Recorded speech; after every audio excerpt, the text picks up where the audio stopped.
മനുഷ്യനെന്ന മഹാത്ഭുതത്തെക്കുറിച്ച് ചിന്തിച്ചിട്ടുണ്ടോ? അവൻ തന്നെ ജിന്നായും ജനാബായും ഭൂമി ഭരിക്കും. മുറി മീശ വെച്ച് കോമാളിയായി കളം നിറഞ്ഞാടും.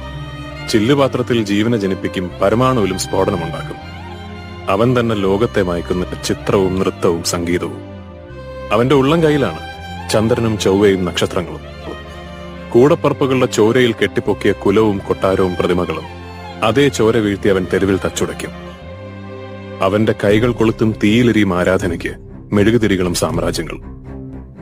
ശാന്തിയും അവൻ, സംഹാരവും അവൻ.